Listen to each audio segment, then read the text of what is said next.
Hello and welcome to Donkamat channel. Gonna do some more of this hemlock fighting, and I've got a lovely knife with me to test today.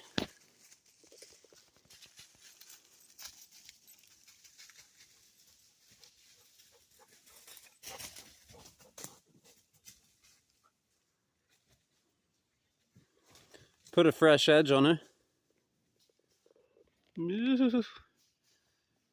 Shiny things, kind of difficult to film, but they have their own enchantment. It's not really a mirror polish on this, it's kind of satined, but that is proving hard to pick up for sure. Different lighting conditions, or maybe if I just reflect it off my trousers, that might help. Okay, to the point. This is a Bill Kennedy, a friendly acquaintance of mine. Bill Kennedy knife, Bowie knife, made from D2 steel, which Bill cryogenically heat treated, and he worked, I think, for 3 decades or more as a heat treater, so I can be fairly certain that he knows his stuff about heat treatment. And I just love the knife. He made it he had a client, so it's a custom knife that in the end the guy didn't buy it. Bill told me about it. He told me it had ram's horn. That was interesting for me. Mosaic pins, nice as well. And so yeah, he brought it around and we cut a deal. He said, you told me you don't use your Bowie knives with guards and stuff. I said, yeah, well, I'll use this one. And lo and behold, I bought it, and I maybe tested it a bit without putting my edge on it, and thought, I don't really know what I'm going to use this for.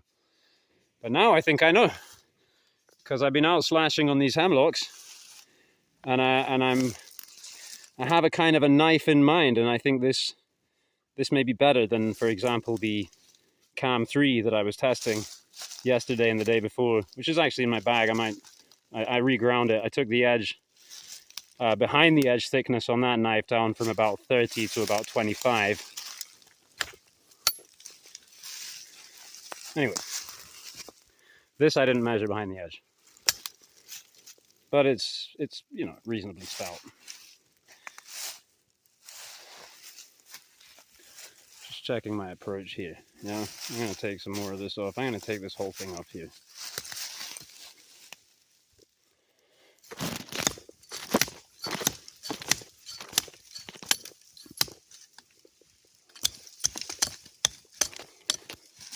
That was a little brutal, but we got it done anyway. Oh yes. Oh yes. Oh yes. These guys. Maybe I'll take them down first and then take them back. Oops.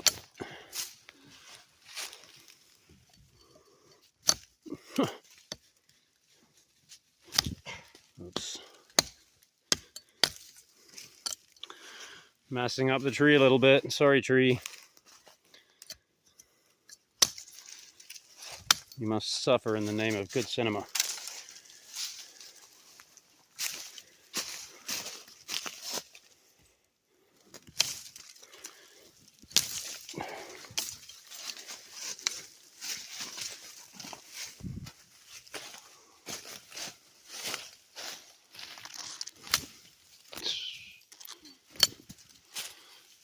Maybe I need to take the shoulders down a little,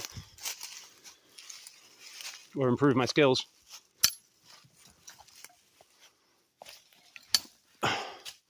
See, I try to leave this, you see. So you just come through with a machete, you're just going to blast everything. But this is, it's pruning. It's not as precise as with shears, but it's a lot quicker, and so is the sharpening.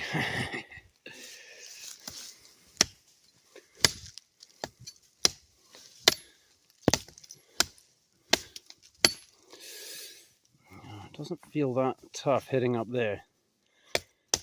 Doesn't seem to have damaged anything though.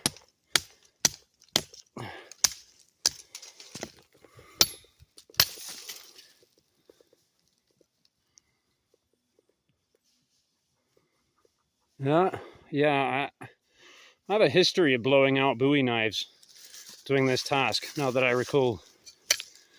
Dawson knives, Worstenholm, among others.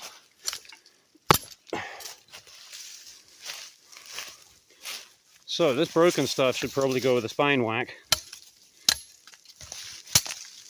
which feels great because this actually has a slightly, seems to me to have a slight sway back on it.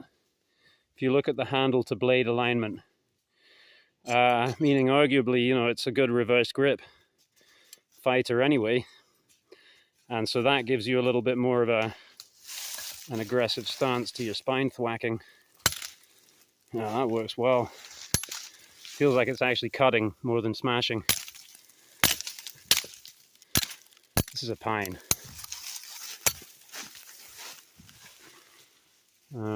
This is a maple branch that's kind of in the way. Tracking to... I'm so confused. Oh, that's coming from there. Yeah. Okay, well, we'll take this.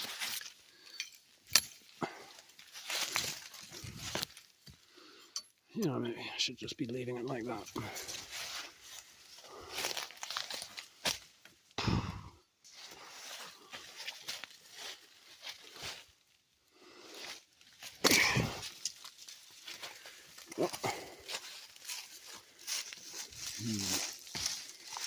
Sapling.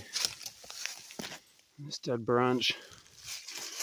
Have a whack at the dead branch. See what happens. No, that's beech. That's going to be tough. Ah, it's super funky.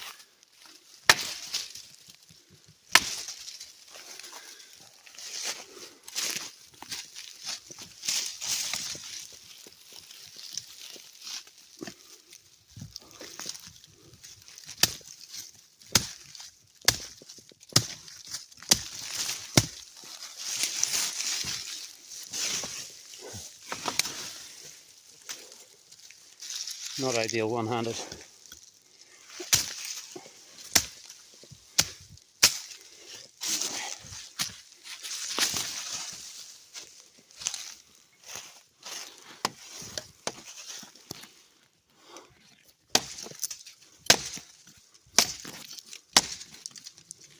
Oh, that's unsupported.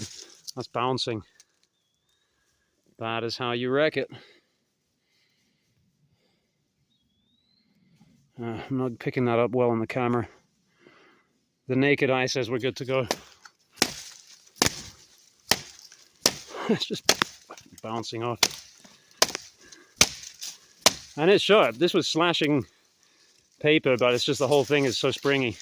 It's really irresponsible to be doing this. Except in the name of science. Okay, now we can get through here.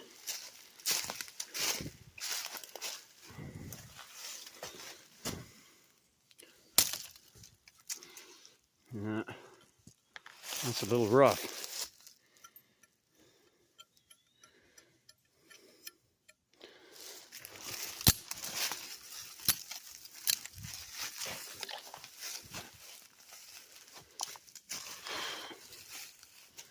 Anyway, I think it's fair to say that this is a pretty good knife for this.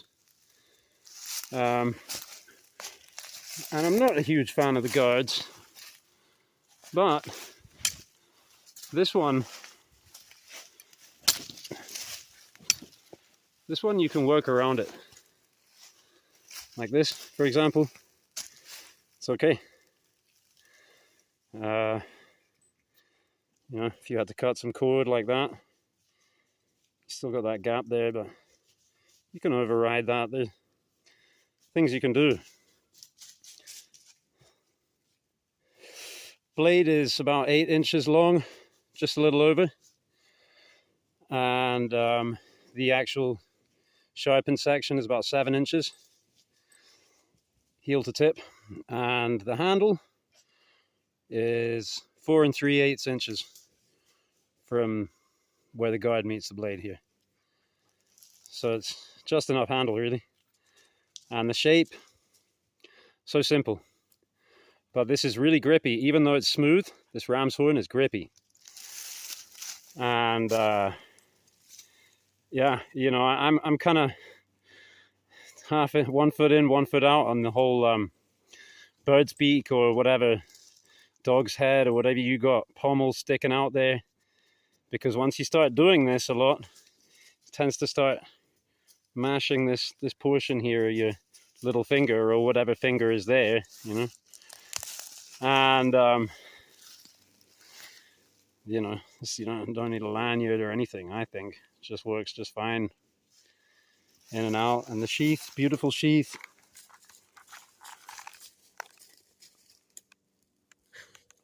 Rides very high on the belt. Another thing that I wasn't so keen on to start out with, but I'm learning to just, you know, just get over it with stuff like that. You know? Used to be like, nah, it's got to be in a dangler. No, it's got to be blah blah blah blah blah. Well, it's my knife. It's got to be getting some use. Otherwise, what's the point? And it has a snapper thing, but you just don't need it. Just don't need it. Unless I start doing handstands, climbing trees or whatever. Yeah, cool. Should we throw a toy for the dog and then call it a day?